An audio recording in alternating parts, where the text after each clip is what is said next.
So, what's new? Well, the big news is I'm a granddad. Charlie's £7. So, yeah, that's good news, isn't it? Oh, Morgan apparently can't stop crying. Well, I was the same when he was born, you know. Make the most of it, you know. Now you know what commitment is, don't you? He'll be a good dad, I know he will. And she'll be a good mum. Right, so, where do we go from here? Who's been on the phone? No, I tell you who's been in touch. No call. Mark Bates. He's actually put together, he's coming out here on the 2nd till the 9th, and he's put together a great video with me hitting the bags. I don't know how to put it on here, but he will. He'll be able to do all that sort of shit, you know. As I say, I make no bones about it. I don't know what I'm doing with this bloody thing, you know. But what else is... Pat Curry's been in touch. I might have mentioned her before. She calls herself Trisha Smart, which we've always called her Pat Curry. She married a golfer, very famous golfer. What was his name? Wayne something? I can't remember now, but he's famous anyway. And he has his School of Excellence in Australia. Everybody knows who he is. And then she went to be, I don't know whether it's the richest woman in the world, but most certainly the richest woman in Australia's PA, personal assistant, Gina Reinhardt. Very, very well. I actually went to Gina Reinhardt's house and showed it to you when I went to Perth. Yeah, really, really good girl. Good. Anyway, she said, I don't need a facelift, but I've been in touch with the neck. I don't know. They've come back to me and they've got an appointment and what have you. And what I'd like to do, really, is not have a before and after, but actually, if they'll allow it, when I go in there, actually under the knife and seeing exactly what they do, see if we can put it on the program, you know. I keep being told I should be on Twitter, and well, let's wait and see. I'm not really bothered at the moment. This is only the start of my campaign. Still nothing back from anybody, not in any way, shape or form. Mind you, I didn't expect it, so I think after what I've got to show you now, it'll be, yes, I've written to the Minister for, bloody hell, what's he called? The guy who plays with toy ships and what have you know, the Minister for Defence. And I've got something back from his press people to say that they've received it. So, anyway, I've got it. But can you imagine him getting on the phone and going to Simon Fell? Hey, Simon, I've got this guy on the phone called Roger McKimmon. He wants me to get in touch. He wants to do all these things. Don't listen to him. Mate, let me tell you about him. He wants to fight. Mike Tyson. He calls himself the Greek god. And he's 67 years of age and he wants to fight Mike Tyson. Christ, he's just been in hospital. There's 2 warrants out for his arrest. He's off his head. He came in here in October. We're just ignoring him. He's off his head. Well, what about this vision, this road thing? Oh, all talk, mate. All talk. Yeah, no, all talk. Well, we'll see about that. What I'd like to do is, I've got a mate called Rob McKeever, and when I come over to Britain and I walk this route, I'd like to Rob McKeever to come with me. He's a good friend. He's written Northern Soul books, and he's written different books around Ulverston, and he's very underrated. We went for walks. He still runs. He's older than me, a good bit older than me, but I had to stop the walks and because I had a hip replacement and blah blah blah blah. Don't want to bore you with all that shit. But the walks were good. And he was very intuitive.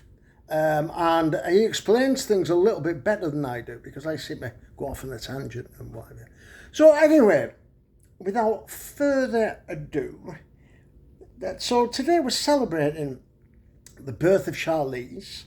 So I'm a granddad. And also to reveal, and it's over there on the wall, my vision for this bridge. And people are going to say, yeah, well, you see it. I've taken a full day to piece this together in minute form with A4. It's not perfect, but let's just have a look. So let me show you my bedroom. As you can see, there's bits all over the floor. And I wanted to show it to you last night, but there it is. There's my vision there. I'm going to have to do it this way so you can see it, and I don't know if you know how to do yours. So let's go over and have a look. So my main bit really for the moment is the bit in red. Yeah, I don't know whether you can see it there. I'll put a photograph of it up on that, but the bit in red there. You can't see it for the lights, can you? Maybe I might as well I might do it in the daytime as well.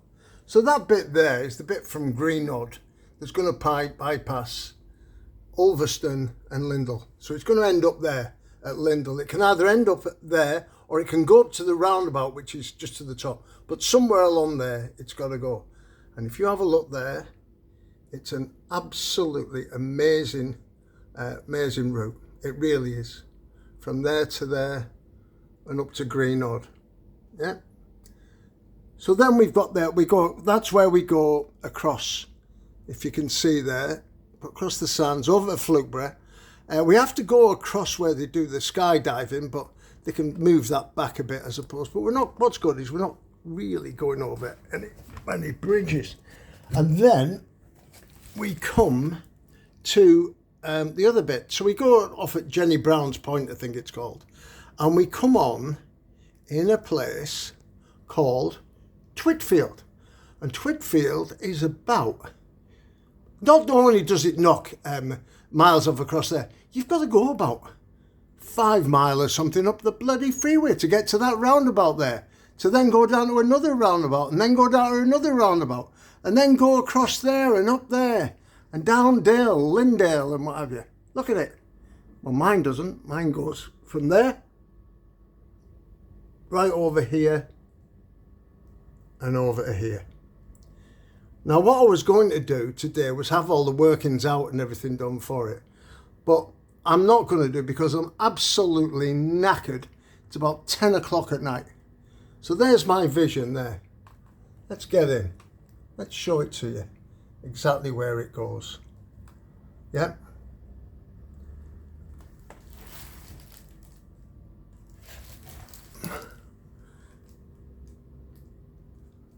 So that's it there. But the bit in red was why I never showed it to you yesterday. Okay. So what I've done is I've pieced it all out on the floor. So here we go. Let's hope we don't have too much reflection. So that is at Greenad. So you come off the dual carriageway at Greenad and you come off there. So that's pretty easy. The yellow bit's going to Ulverston. We come along there, and what was it? It was the original railway line that ran to the lakes years and years ago, and I can actually remember it, but only just. So we come down there, and that's already clear. The bit at the top there, that's where they do all the dogging and the toilets are. Past John Bar's there, you can see in the middle, straight down. Okay, now this is very interesting here. This is where the railway line run. It went, if you can see, it went left and right. And one way was to go to like Milnthorpe and what have you. And the other way was to come here. So here we are. Now, no, it's not perfect, but it's as good as I can do, just piecing it together out of AFL. So it's there now. It's actually there now. So we get to Ulverston Canal, which you can see. And if you go and have a look there, the lines are still in the pavement at Ulverston Canal if you walk along there. And there's a gate there. Now this is where I've cheated just a little bit here because I've lost one piece. So I've cut a bit of glax off. But you get the gist of it anyway. So we come along here. Now that's a great route. This route here, hardly any, even Rob McKeever's not been on it.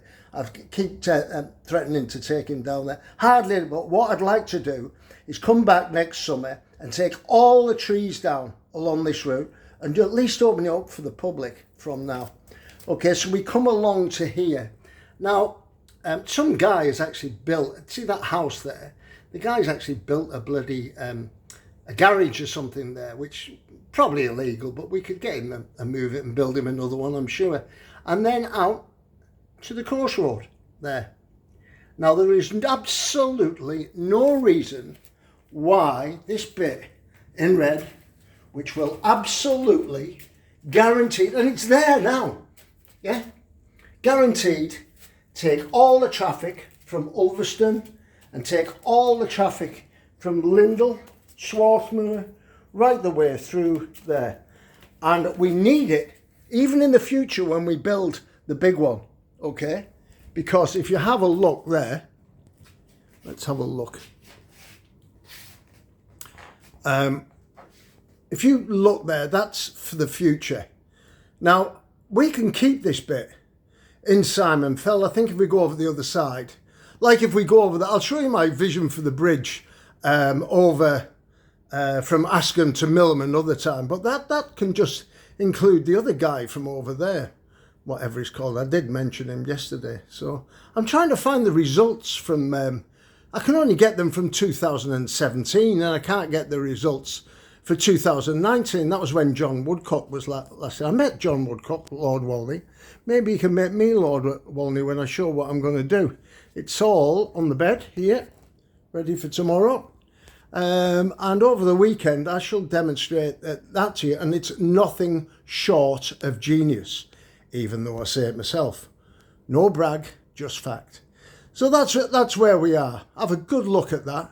It's a great, it's just going to, so I'm in touch with the people that built the roundabout up at Swarthmoor there, okay? And I'm going to get on, and he's been looking at my YouTube and he wants to talk when I get back and what have you. I'm still not sure when I'm coming back. I dare say I'll be arrested. Oh, he's going to get arrested. Don't listen to him. I said, well, I'll be frightened if I was you for your seat, Simon, because this is nothing short of brilliant. It really is, you know. If you can spend £10 million because it's a gateway to 336 houses, this is nothing. It's really nothing. As I say, it's a toll road. What I'm going to do is I'm going to put all the figures together for the cost of it, my estimated cost, and how it's going to be paid for. And I've also thought of another brilliant idea of who is going to pay for it, okay? It just come to me in a flash, and I will get down there and I will speak to these people. It involves going down to London, I think, but I'll speak to them. So hopefully I'm going to get something back off. Well, I'd like to get something back off you. So let's stick it back up there. So there we are. Okay. That's at the bottom there. Not a lot of people even know that slag bank's there, you know. So there we go. We go over the canal. We go right. Don't forget this is already there. We go right from the end. And there you are. Missing out everything. So it's Friday night and I'm knackered. I think what I'll do is I'll just nip on the motorbike and get a nasty go rain and then come back. And I couldn't get to sleep till about 2 o'clock in the morning with excitement of showing this to you and what. But I slept through till about 11, so that was okay, you know. Norco is actually, I've got some tablets which Norco recommended me to get, but I think what I'll do is I'll wait until he gets here before I take them. They're not steroid. I don't know what they are, whatever they are. Anyway, so I'll wait till he gets here. Really looking forward to seeing him. I just hope I'm here at the time when I get there. Hopefully I'm going to get something back off this minister. And as I say, when I'm back down there, mate, I'm not only into Simon Fell, I'm into the other fella as well from that area. And then I'm into, God knows, you know, down, you know, I want to see the Minister for Roads and Transport. I want to see the Minister for Defence. And I want him to get this sorted. We've got a road. It's the most important. If you had, let me give you an example. If you had £200 in your bank, okay, that you're going to waste or whatever on defence, and this little road's going to save lives, and it's going to bring an income. I haven't even mentioned the electricity guys yet. Why can they only have it 15 hours a day? Because I realise that the low tide is, it goes beyond the bridge. It's virtually dry, the bridge, when the tide goes out. So you're only going to get about 14 hours a day. So, but what do the windmills produce? Only when it's windy, you know. Well, they're time and tide wait for no man. That's going to make a fortune. Maybe I'll make the fortune. And what am I going to call it? I'll tell you tomorrow.